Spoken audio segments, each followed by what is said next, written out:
Sekali lagi berikan tepuk tangan bagi Tuhan. Silakan duduk Bapak Ibu. Shalom semuanya. Oke, belum semua. Shalom semuanya. Apa kabar hari ini Bapak Ibu? Apa kabar hari ini Bapak Ibu? Oke Bapak Ibu yang saya kasih dalam Tuhan Yesus Kristus. Dalam kita mengiring Tuhan Yesus ada begitu banyak tantangan pasti. Untuk memurnikan iman saudara dan saya pasti ada pergumulan dan masalah.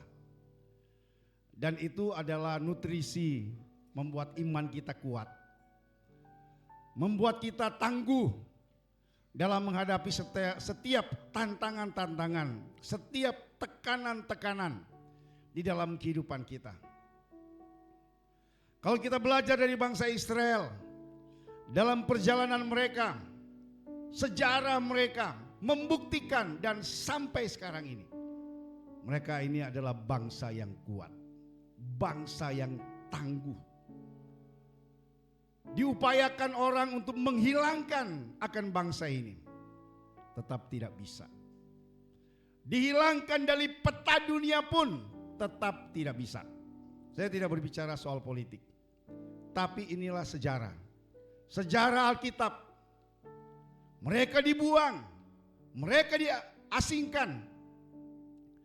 Dan pada saat mereka ada di Mesir, disitulah sejarah panjang dalam kehidupan bangsa Israel. Adalah bangsa pilihan tapi menjadi budak. Menjadi budak. Itu proses bagi bangsa Israel pada saat itu. Tapi Tuhan tidak diam dengan keberadaan bangsa Israel menjadi budak pada saat itu. Tuhan kirim Musa, penyelamat bagi bangsa Israel pada saat itu. Dan tidak secara kebetulan dia ada dalam kerajaan Mesir pada saat itu. Dari bayi, apakah itu disengaja oleh ibunya supaya diselamatkan dari pembunuhan, akhirnya dia sampai di Mesir pada saat itu. Saya yakin itu cara Tuhan. Cara Tuhan, itu skenario sutradara daripada Tuhan. Akhirnya dia sampai di istana Mesir dan diadopsi dan dibesarkan dalam kerajaan di Mesir pada saat itu. Tapi karena naluri dia sebagai orang Yahudi pada saat itu, dia melihat akan bangsanya yang dianiaya, yang dibudak, yang pada akhirnya singkat ceritanya dia pergi meninggalkan akan kenyamanan daripada kehidupan daripada Musa. Nyaman loh Musa, sangat nyaman sekali. Dan dia dipercaya oleh Firaun. Dipercaya karena dia pintar, dia hebat, dia luar biasa pada saat itu. Tapi dia meninggalkan zona nyaman. Akhirnya dia kembali kepada orang tuanya. Dan pada akhirnya Musa inilah yang dipakai oleh Tuhan membebaskan bangsa Israel dari perbudakan. Ini gak gampang Bapak Ibu, gak gampang. Mental budak. Dan mereka nyaman, semua disediakan, sekalipun mereka kerja paksa, tapi disiapkan semuanya. Tapi Tuhan mengatakan bebaskan bangsa Israel. Singkat ceritanya, kita sudah tahu bagaimana Musa menghadap Firaun untuk meminta supaya bangsanya dibebaskan. Disitulah pada saat mereka keluar, tekanan dan pergumulan dimulai. Bagaimana mereka dilatih keluar dari zona nyaman. Tidak dilatih berperang, hanya bekerja menjadi budak. Disitulah mereka mulai dilatih. Bagaimana mereka bergantung satu-satunya hanya kepada Tuhan melalui Musa. Bagaimana mereka dilatih di padang gurun yang mestinya hanya 40 hari tapi menjadi 40 tahun. 40 tahun. Bayangin aja Bapak Ibu, yang sudah keluar dari tanah Mesir sudah sepuh, sudah tua, pasti mereka meninggal lah di padang gurun. 40 tahun. 40 tahun. Sehingga kita tahu Ada 2 generasi pada saat itu. Generasi yang keluar dari tanah Mesir semuanya meninggal di padang gurun. Dan yang pada akhirnya yang masuk ke tanah perjanjian adalah generasi Yosua dan Kaleb. Yosua dan Kaleb. Tantangan yang mereka hadapi, pergumulan yang mereka hadapi sangat luar biasa Bapak Ibu. Sangat luar biasa. Yang pada akhirnya di padang gurunlah itulah mereka dilatih untuk berperang. Baru di padang gurun itulah mereka mulai dilatih untuk berperang. Dan yang menjadi panglima pada saat itu adalah Yosua. Yosua lah yang menjadi panglima, melatih mereka berperang. Karena kedepannya mereka hadapi adalah bangsa-bangsa yang besar, yang mereka terus berperang dan terus berperang dan terus berperang. Kita tahu, kalau kita baca firman Tuhan pasti kita tahu sejarahnya, bagaimana perjalanan Yosua dan Kaleb. Mereka pada akhirnya sampai ke tanah perjanjian. Begitulah perjalanan kerohanian Bapak Ibu sampai sekarang ini. Tak ubahnya dulu saudara dan saya adalah budak dosa. Dulunya kita diperbudak, hanya kita dibebaskan. Pembebas adalah Tuhan Yesus Kristus. Sehingga tidak budak dosa lagi, tapi sudah menjadi hamba kebenaran. Amin Bapak Ibu. Hamba kebenaran. Dulunya kita adalah selalu diperbudak, ada intimidasi daripada kuasa kegelapan. Karena setiap dosa yang ada dalam kehidupan kita. Tapi Yesus Kristus yang sudah membebaskan saudara dan saya.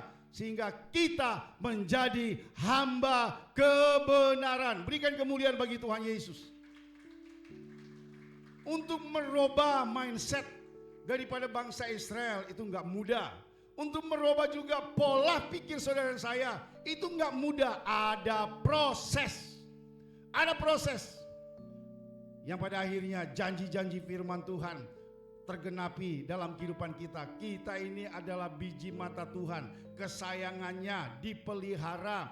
Kita ini adalah umat pemenang, bahkan lebih daripada pemenang. Kita ini adalah kesayangan Tuhan. Itu tergenapi dalam kehidupan kita. Dan sampai saat ini kita terus dalam perjalanan iman bersama dengan Tuhan Yesus. Amin Bapak Ibu. Dan ingat, ada Roh Kudus yang bersama-sama dengan kita. Kita tidak sendiri. Ada Roh Kudus yang bersama-sama kita, yang mengingatkan, yang memberi peringatan dalam kehidupan kita. Roh Kudus akan bicara kalau kita peka. Oleh sebab itu Bapak Ibu yang saya kasih dalam Tuhan, pada hari ini kita diingatkan.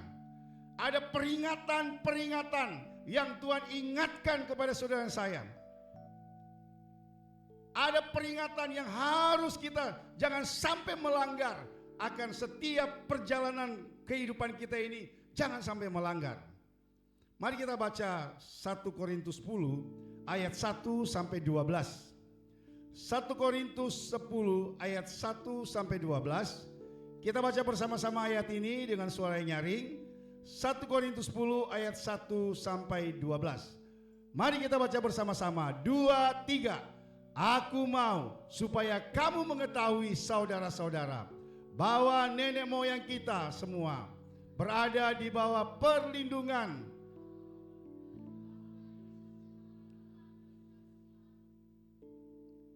untuk menjadi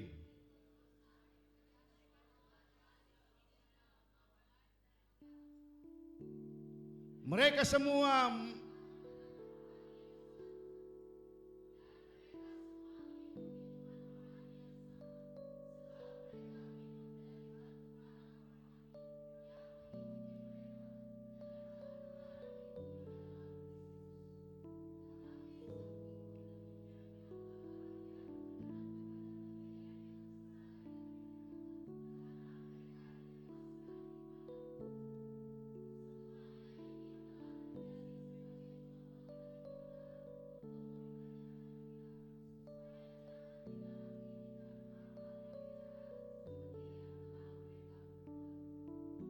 dan supaya jangan kita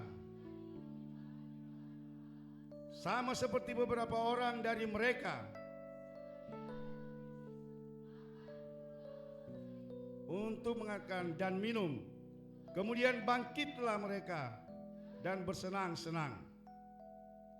Janganlah kita melakukan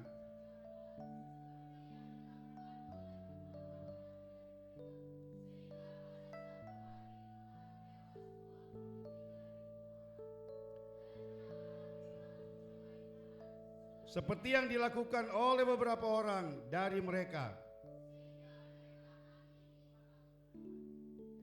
Janganlah bersungut-sungut.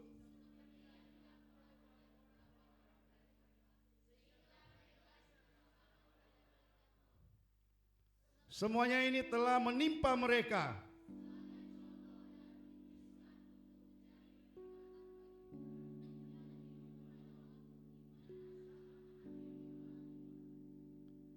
Sebab itu, siapa yang menyangka bahwa ia teguh berdiri, hati-hatilah supaya ia jangan jatuh. Demikian firman Tuhan pada hari ini yang menjadi dasar daripada renungan pada hari ini. Lembaga Alkitab memberikan judul adalah Israel sebagai suatu peringatan. Israel sebagai suatu peringatan. Kalau kita membaca dari ayat 1 sampai 12, itu Tuhan ingatkan, Rasul Paulus ingatkan bagaimana kehidupan daripada bangsa Israel pada saat itu. Iya. Bagaimana kehidupan mereka mendapatkan anugerah. Ada perlindungan, pada siang hari ada awan, dan pada malam hari ada api yang menghangatkan tubuh mereka. Bagaimana kehidupan mereka dipelihara, mereka makan daging roti yang luar biasa yang Tuhan berikan, yang tidak dibuat oleh pabrik roti yang mungkin terkenal di dunia, tapi ini adalah sorga yang menyediakan makan minum dari kehidupan mereka. Pada saat mereka mau minum, Tuhan sediakan. Dan Musa, pada saat mereka kehausan, akhirnya keluarlah air di satu tempat. Pada saat mereka melanggar aturan Tuhan, Tuhan juga berikan peringatan untuk tetap melihat ke atas, jangan sampai melihat ke bawah, karena ular akan menggigit mereka. Jadi hal ini mengingatkan kepada kita sebagai Israel rohani, bahwasanya ada peringatan, ada warning dalam kehidupan kita dalam mengikut Tuhan Yesus. Kalau kita sudah diselamatkan itu karena anugerah Tuhan. Jangan sampai saudara dan saya mengabaikan atau lalai, atau saya sudah Kristen kok dari kecil, saya sudah Kristen, udah pokoknya saya begini-begini saja. Bapak Ibu yang saya kasih dalam Tuhan, ada tujuan, ada goal akhir kita, yaitu kita menyelesaikan dengan baik. Amin. Kita menyelesaikan dengan baik dalam pertandingan iman kita. Kalau kita memperhatikan, kalau ada orang yang meninggalkan, pasti ada ayat-ayat Alkitab tentang mengatakan, Rasul Paulus ada dalam Korintus, dia sudah menyelesaikan pertandingan dengan baik. Atau dalam Mazmur mengatakan adalah kematian anak Tuhan itu adalah kebahagiaan dan luar biasa. Menjadi pertanyaan, umpamanya, kalau orang itu dalam kehidupan kita tidak sungguh-sungguh dalam Tuhan, apakah layak mendapatkan ayat itu? Nah, iya. Kalau dia sungguh-sungguh anak Tuhan dan memang dia setia berjuang di dalam selama kehidupan dia, entah dia mencapai usia 50, 60, 70, 80, bahkan mungkin usia tidak begitu panjang, hanya 30, bahkan hanya mungkin 20 tahun. Kalau dia sungguh-sungguh dalam Tuhan, ayat-ayat yang dicantumkan atau yang menjadi berita kepada dia layaklah buat dia. Dia menyelesaikan iman dengan setia, dengan taat. Kalau dia menyelesaikan kehidupan dia dengan mabuk, bagaimana? Karena keracunan, mabuk gitu ya. Mabuk gitu, terus meninggal gitu kan. Lalu dikatakan, telah dimuliakan Bapak ini. Apa yang dimuliakan? Gak ada. Mau meninggal mabuk, dimuliakan apa? Tapi ya itulah, karena sudah kebiasaan, akhirnya selalu dikatakan telah dimuliakan. Biarlah Tuhanlah yang mengatur semua setiap apa yang kita katakan. Tapi saya kini percaya kalau kita mengikuti aturan dan kita mengikuti ada peringatan yang tidak boleh kita lakukan dan kita setia dalam mengikuti Tuhan, sekalipun kita mengalami mungkin ada jatuh bangun, tapi kita tetap setia, kita mau terus melihat kepada Tuhan Yesus, layaklah Dia mengakhiri garis finish bersama dengan Tuhan Yesus. Amin Bapak Ibu. Amin. Ya coba kita lihat aja bangsa Israel kan. Bangsa Israel udah hidup bersungut-sungut, marah, komplain sama Musa. Aduh Musa, lebih enak di sana, lebih masih mengingat akan kenyamanan di Mesir pada saat itu. Karena memang mental budak. Padahal saat itu mereka lagi diproses, berubah cara pandang, mindset mereka diubah. Akan dibawa ke tanah perjanjian, akan dibawa ke tanah perjanjian yang subur, berlimpah susu dan madu. Ya kalau pikir-pikir ya, pada itu kalau lihat itu padang gurun, tandus semuanya, apa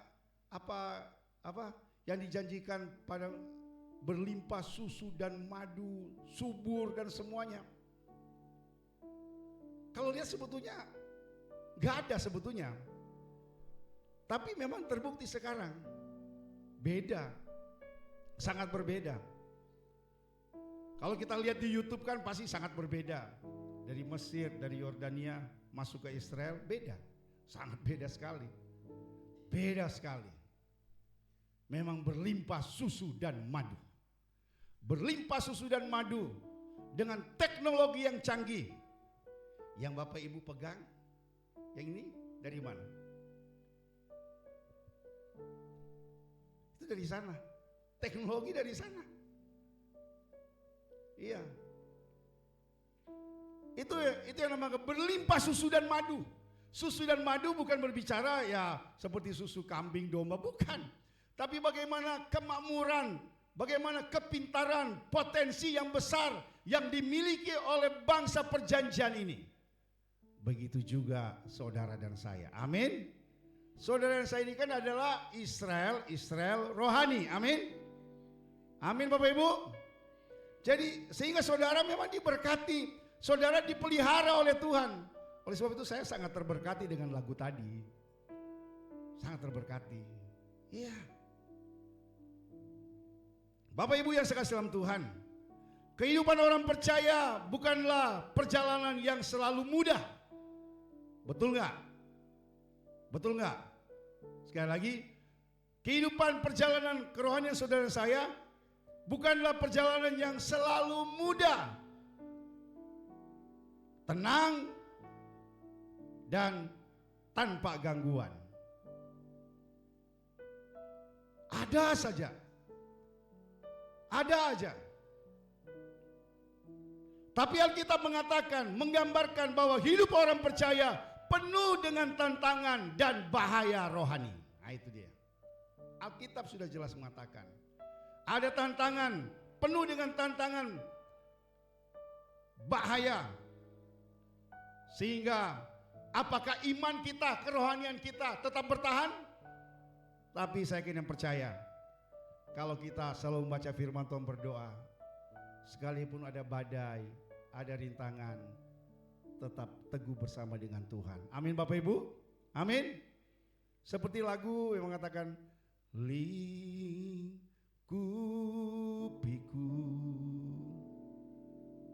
dengan sayapmu, naungiku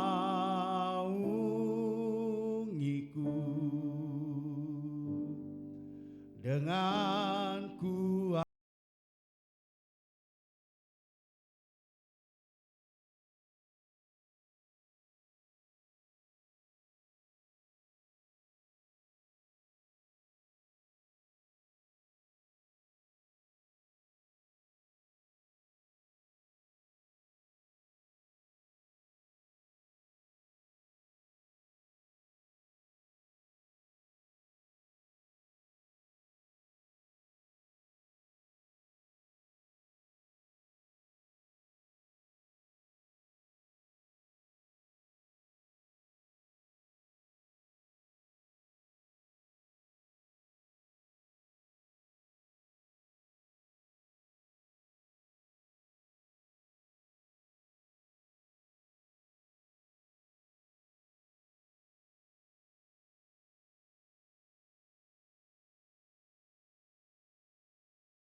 Bapak Ibu yang saya kasih dalam Tuhan, pada saat Petrus diperhadapkan dengan ombak, gelombang yang besar, sampai mereka mengatakan itu hantu.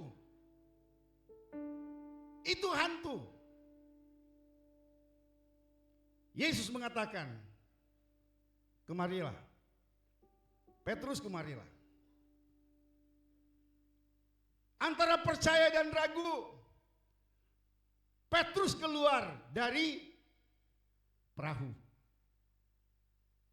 Pada saat dia melangkahkan kakinya di atas Danau Galilea, dia masih pede. Enggak apa-apa. Tapi pada saat dia melihat gelombang yang begitu besar sekali, keraguan muncul dari iman daripada Petrus. Akhirnya Petrus tenggelam.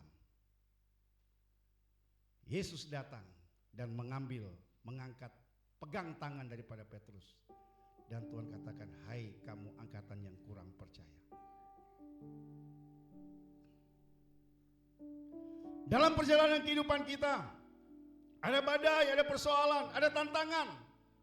Tapi apakah tetap kita mempercayai Dia adalah penolong yang setia di dalam kehidupan kita? Apakah kita percaya Dia adalah pengharapan satu-satunya di setiap badai yang datang menimpa saudara saya? Apakah saudara percaya kepada Tuhan Yesus? Amin. Ada badai, kita tenang bersama dengan Tuhan. Bapak Ibu yang saya kasih dalam Tuhan, Rasul Petrus memperingatkan kita dalam 1 Petrus 5 ayat 8. 1 Petrus 5 ayat yang ke-8, kita baca bersama-sama. 1 Petrus 5 ayat yang ke-8. Baca bersama-sama, 2, 3. Sadarlah dan berjaga-jagalah, lawan musuh iblis berjalan keliling sama seperti singa yang mengaum-ngaum dan mencari orang yang dapat ditelannya. Itu udah ingatkan, ini warning bagi kita. Bapak Ibu, saya, sadarlah dan berjaga-jagalah, lawan musuh iblis berjalan keliling sama seperti singa yang mengaum-ngaum untuk mencari orang yang dapat ditelannya. Tapi saya kini percaya dia tidak bisa menelan saudara dan saya. Amin. Dia tidak bisa menelan saudara dan saya. Kenapa? Ada kuasa Tuhan, ada Roh Kudus yang bersama-sama dengan kita, sehingga kita melewati semua tantangan yang ada. Berikan tepuk tangan bagi Tuhan Yesus. Haleluya. Matius 10 ayat 16 mengatakan, Matius 10 ayat 16, kita baca bersama-sama. Lihat, aku mengutus kamu seperti domba di tengah-tengah serigala.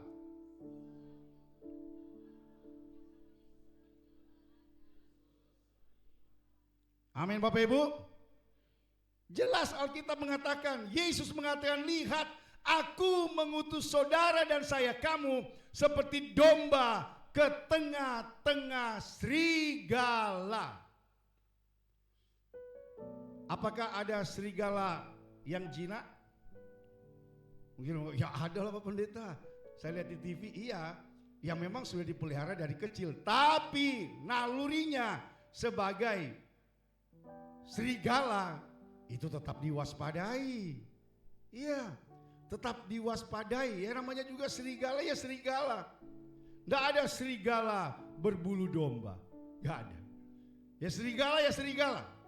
Yesus ingatkan, kita ini diutus di tengah serigala. Kita ini domba, kawanan domba peliharaan Tuhan, tetapi diutus di tengah serigala. Nah, bagaimana kita menjinakkan dan menghancurkan supaya serigala itu tidak menelan saudara saya?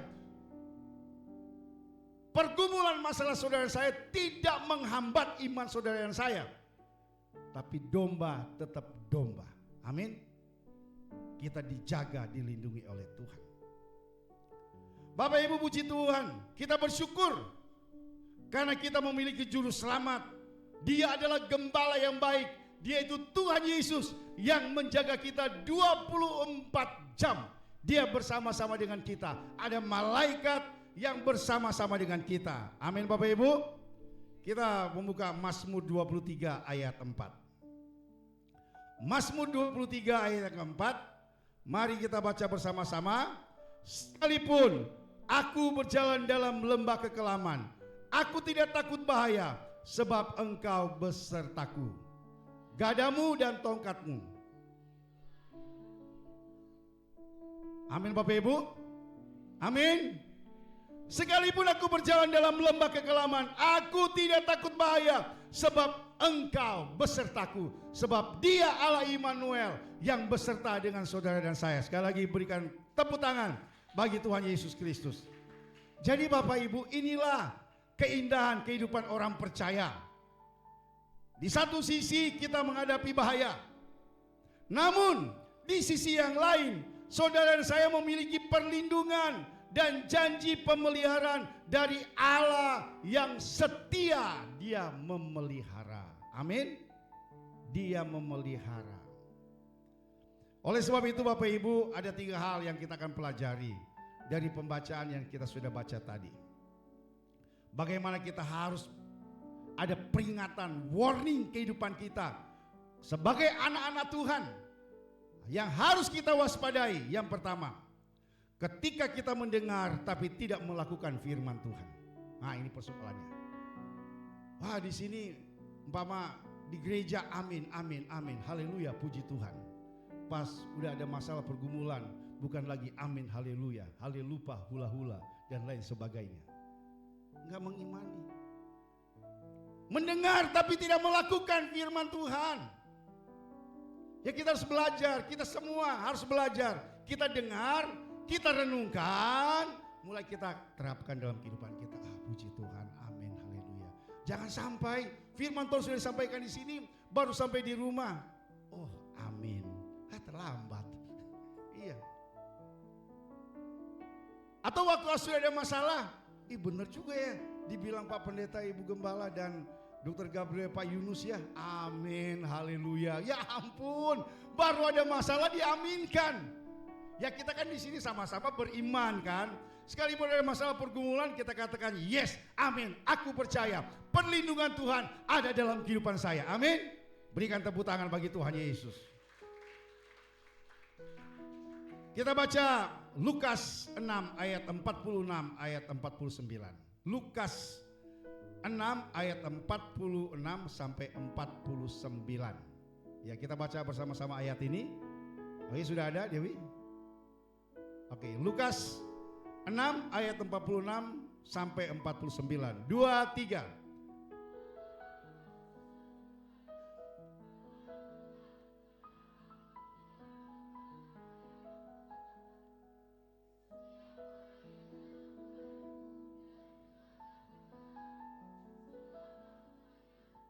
Aku akan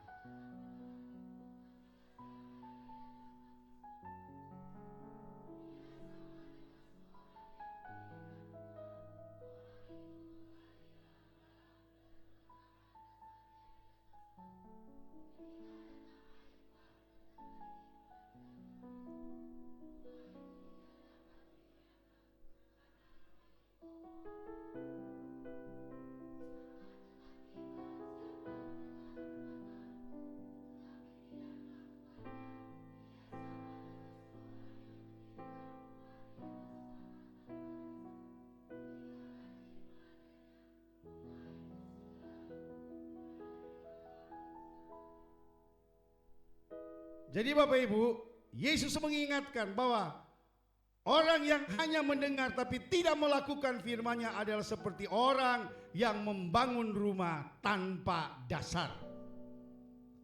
Ketika banjir datang, rumah itu langsung roboh.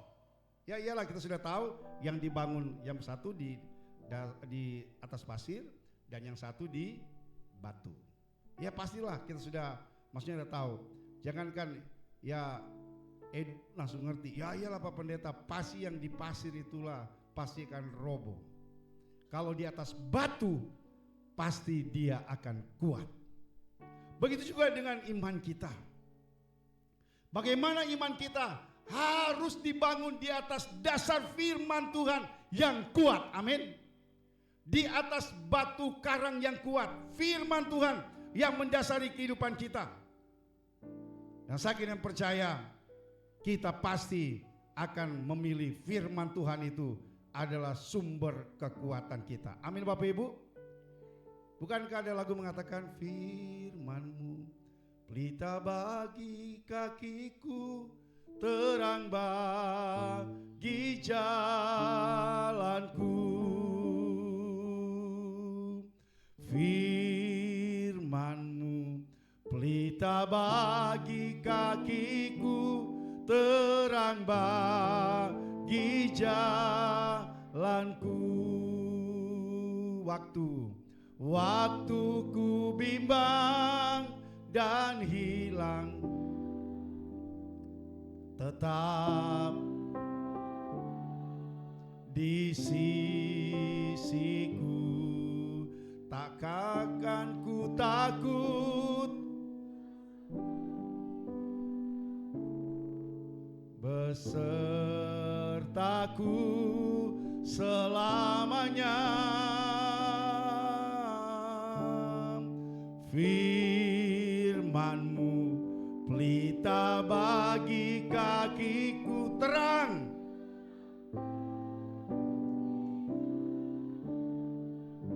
Jadi firman Tuhan itu yang menjadi dasar dalam kehidupan kita, dalam perjalanan rohani kita.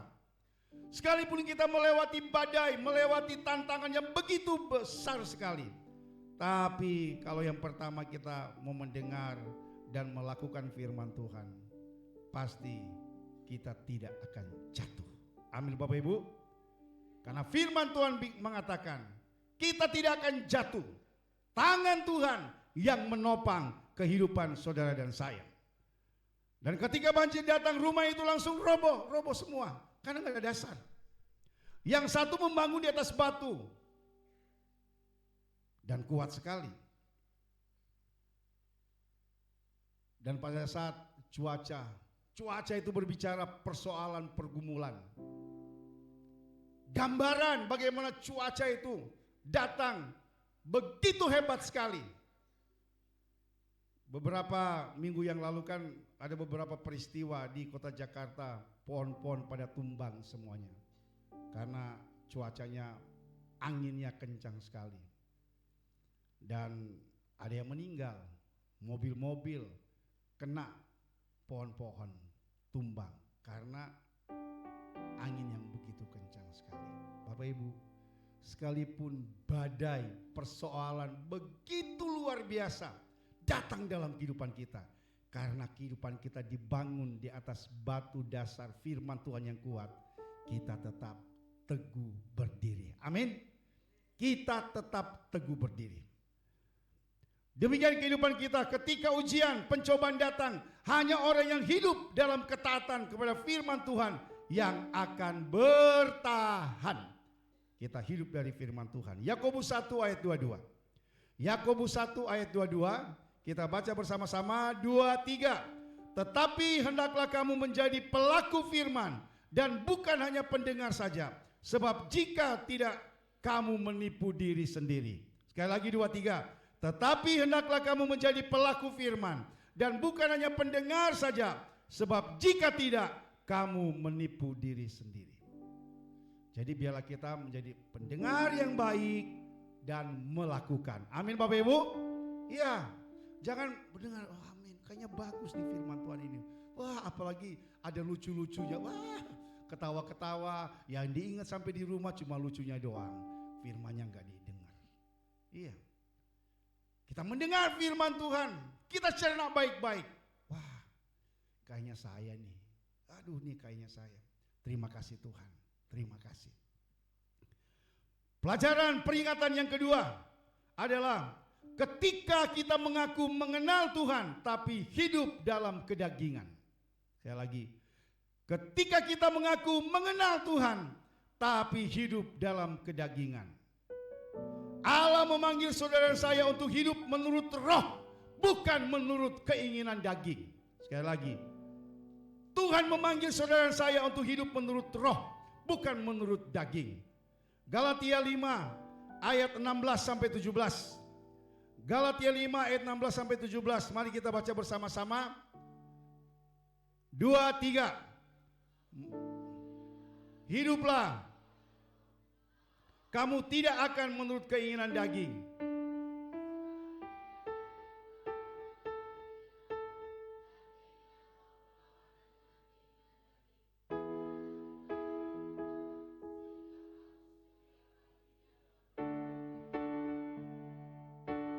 Jadi ini jelas sekali. Rasul Paulus sudah sampaikan, hiduplah oleh roh, maka kamu tidak akan menuruti keinginan daging. Roh, bangun kehidupan roh kita, bangun kehidupan rohani kita. Rohani dan roh Allah terus bekerja dalam kehidupan kita.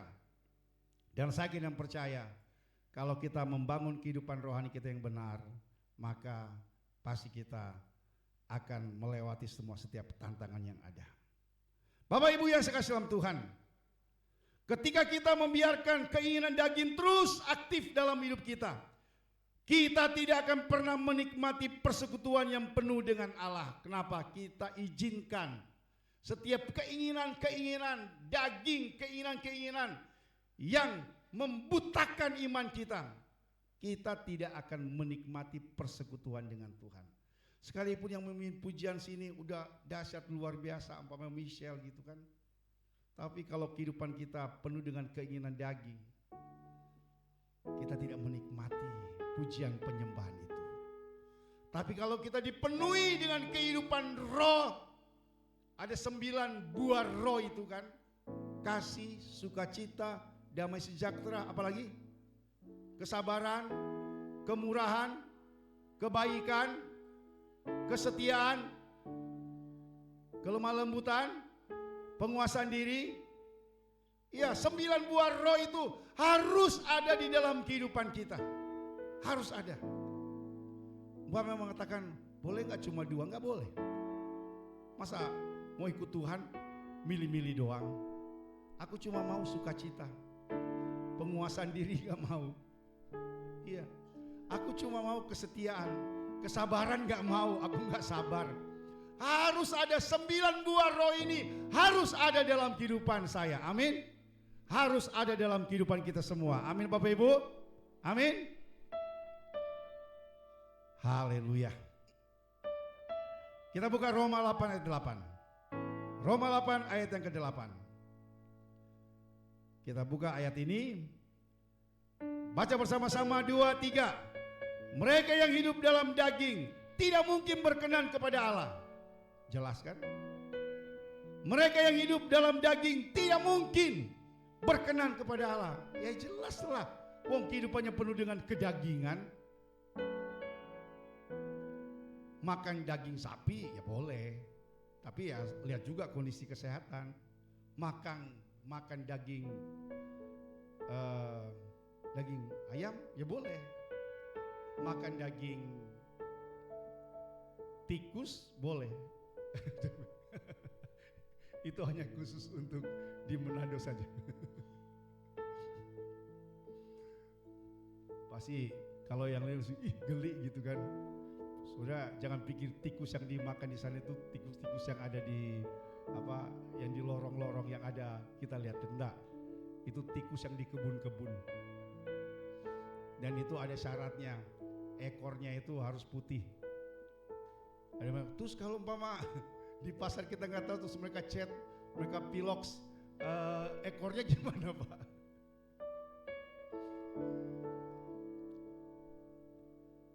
Kalau daging untuk kesehatan ya silakan dimakan. Tapi yang namanya kedagingan, yaitu percabulan, hawa nafsu dan lain sebagainya, kita harus tinggalkan semuanya itu. Amin. Amarah, pendusta, kemabukan, kita harus tinggalkan semuanya itu. Tidak ada yang harus melekat dalam kehidupan kita. Tapi kalau dia sudah memang menjadi hobi, kebiasaan, kayaknya nih kalau enggak minum arak gitu kan, anggur yang memang alkoholnya rasanya gimana. Ya kecuali kan kalau memang ada untuk kesehatan itu kan ada, itu berapa persen gitu kan. Ya seperti kan kalau kita perjamuan itu kan umpama ya kalau untuk menghangatkan tubuh ya bolehlah silakan. Boleh silakan. Tapi kalau sampai sudah bukan lagi seperti yang tempat perjamuan sudah satu mangkok, itu bukan untuk kesehatan itu mematikan itu. Iya, akhirnya mabok gitu kan, mabok gitu.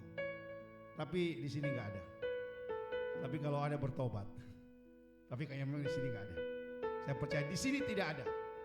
Kecuali di luar sana mereka masuk ke sini baru mereka harus bertobat. Nah, jadi ayat jelas mengatakan mereka yang hidup dalam daging tidak mungkin berkenan kepada Allah. Itu udah jelas, tidak bakalan. Yang terakhir, yang menjadi peringatan warning bagi kita. Ketika kita tidak menyadari saat Allah melawat menjamah kita. Nggak berasa lagi. Tuhan sudah hadir menjamah. Kok yang lain umpama dalam satu ibadah ini ya, semua boleh menikmati jaman Tuhan. Lalu dia cuma pelongak-pelongo, cuma lihat, kok mereka kok enak ya, kok saya enggak ya. Itu hati-hati. Hati-hati. Iya, hati-hati. Yang lain semangat memuji Tuhan, tepuk tangan semangat gitu kan. Dia cuma tepuk tangan cuma 2 jari lagi gitu kan. Nyaris gak kedengaran gitu kan. Padahal yang sebelahnya udah tepuk tangan begitu luar biasa, udah semangat gitu. Dia lihat, aneh gitu kan. Ini. Dia tidak menyadari lagi akan zaman lawatan Tuhan. Harus hati-hati. Salah satu bahaya rohani terbesar adalah ketika kita kehilangan kepekaan terhadap lawatan jamahan Tuhan. Hati-hati.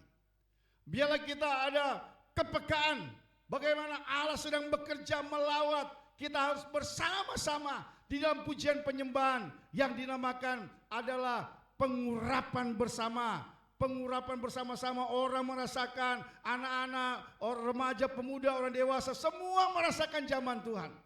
Kita juga ada di situ. Lukas 19 ayat 44. Lukas 19 ayat 44. Mari kita baca bersama-sama, 2, 3.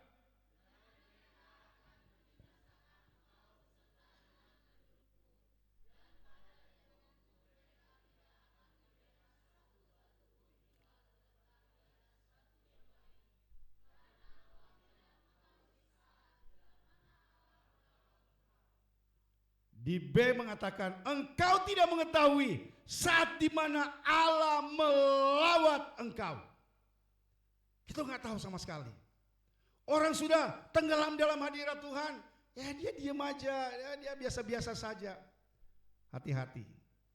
Dan biarlah kita di tempat ini sama-sama menikmati zaman lawatan Tuhan. Amin. Amin Bapak Ibu. Bapak Ibu yang sekalian dalam Tuhan. Jika kita tidak menjaga keintiman dengan Tuhan, kita bisa melewatkan suaranya dan lawatannya yang penting dalam kehidupan kita. Jangan sampai itu terjadi dalam kehidupan kita. Biarlah kita peka zaman dan lawatan Tuhan. Agar kita benar-benar menikmati waktu datang ibadah, waktu pulang, puji Tuhan. Diperbaharui kembali. Yohanes 15 ayat yang keempat. Yohanes 15 ayat yang keempat. Mari kita baca bersama-sama. 2, 3.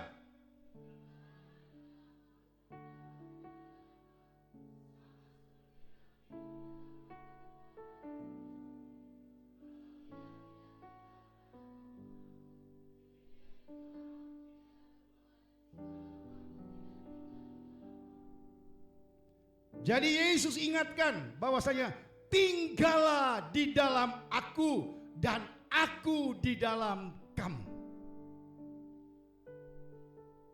Tinggal di dalam Yesus dan Yesus ada di dalam kehidupan kita. Amin.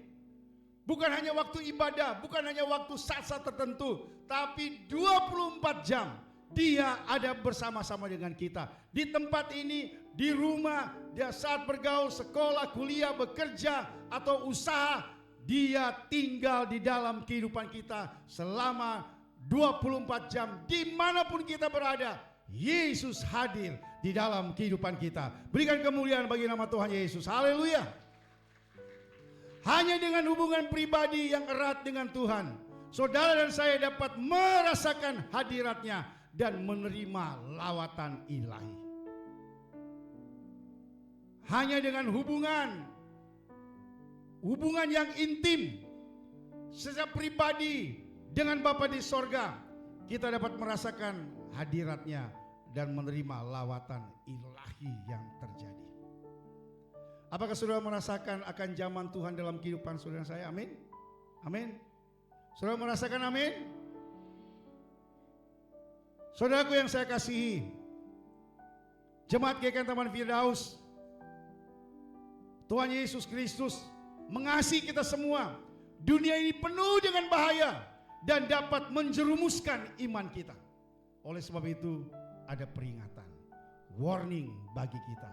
Berhati-hatilah. Tetapi jika saudara saya tetap hidup dalam firman, berjalan menurut roh dan menjaga keintiman dengan Tuhan, maka saudara saya akan tetap kuat dan menang. Amin. Kita pasti menang. Katakan saya menang. Katakan saya menang dalam Yesus. Amsal 18 ayat yang ke-10. Amsal 18 ayat yang ke-10. Mari kita baca bersama-sama dengan nyaring 2, 3. Nama Tuhan adalah menara yang kuat, kesanalah orang benar berlari dan menjadi selamat. Sekali lagi 2, 3. Nama Tuhan adalah menara yang kuat, kesanalah orang benar berlari dan menjadi selamat. Bapak Ibu yang saya salam Tuhan, biarlah firman Tuhan ini akan meneguhkan iman kita dan ada warning dalam kehidupan kita. Ingat Bapak Ibu yang saya katakan, biar kita hidup dalam firman. Yang pertama, hidup dalam firman, berjalan menurut roh dan menjaga keintiman dengan Tuhan. 3 hal ini penting, di peringatan agar kita semakin kuat di dalam Tuhan.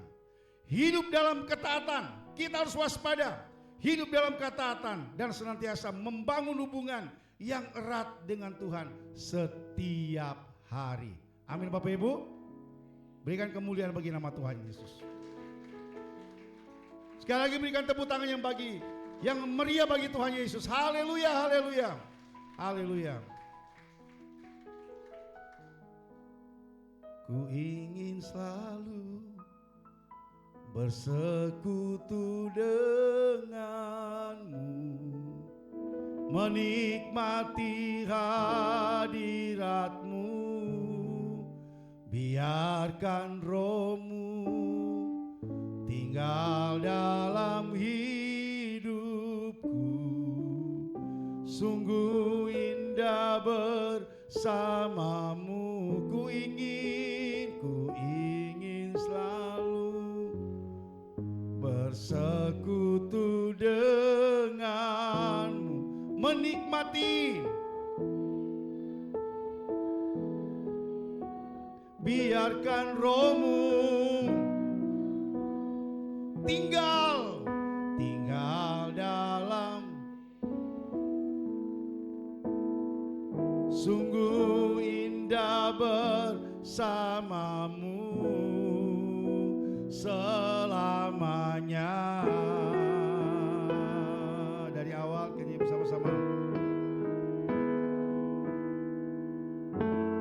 Hanya dekat Allahku, rasa tenang hatiku, kau sertai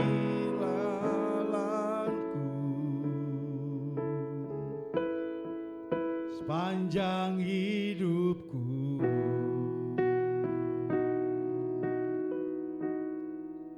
Hanya dekat padamu ada kekuatan baru, kaulah perlindunganku,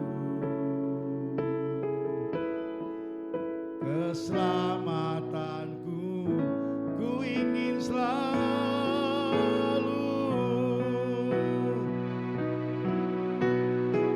Amin, haleluya. Menikmati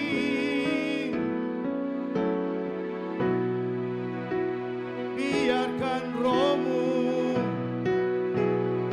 tinggal dalam hidup, sungguh indah selamanya. Saya undang singer nyanyi bersama-sama lagu ini.